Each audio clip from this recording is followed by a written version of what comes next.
Unlocking Long-Term Wealth Through IPOs. Hello, future investors.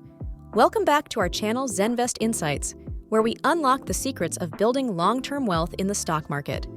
Today, we're diving into a question that's on the minds of many investors. Do IPOs really create long-term wealth? Let's find out. Before we answer that question, let's first understand why companies go public in the first place.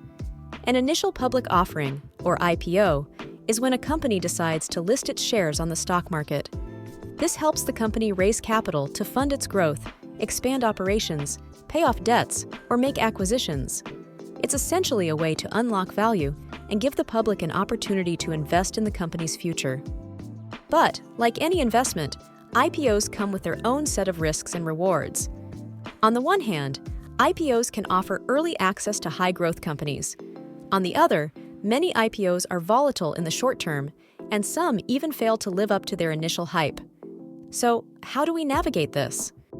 Well, I've been digging deep into the data of IPOs over the last 3 years, analyzing a list of 735 companies that were listed since January 2021. After looking at their performance over 3 years, the numbers tell a fascinating story. Here's the first big takeaway. 71% of these 735 companies are trading above their listing price.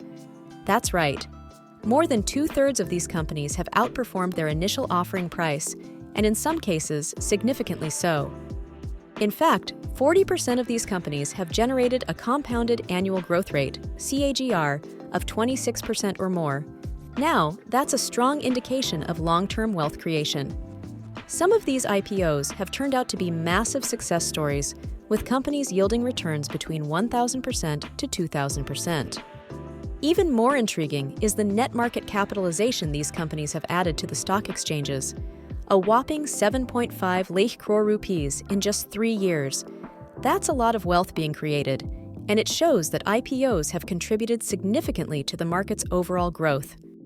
To give you some perspective, 22 companies from this list have yielded between 1,000% and 2,000% returns, while 35 companies have seen returns between 500% and 1,000%.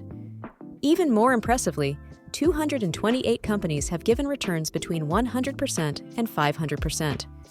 So, based on this data, it's clear that IPOs over the long term have indeed created significant wealth. But that doesn't mean every IPO will turn into a 100-bagger. The key takeaway here is that with careful research, selecting the right IPOs, those with strong fundamentals and growth potential, can lead to long-term wealth creation. If you're looking to find more information about a company before an IPO, always start with their red herring prospectus. This document gives you an in-depth view of the company's financial health, growth strategy, and risks. Additionally, make sure to check out industry reports, analyst opinions, and market sentiment to get a fuller picture. So, now that we've uncovered the potential of IPOs in creating long-term wealth, I hope you're just as excited as I am about the opportunities in the market. But don't go anywhere yet.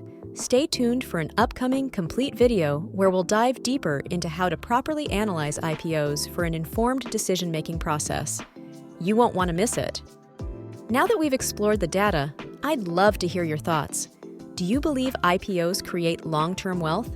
Drop your comments below and let's have a discussion. If you found this video helpful, don't forget to like, subscribe, and hit that notification bell to stay updated on more insightful content.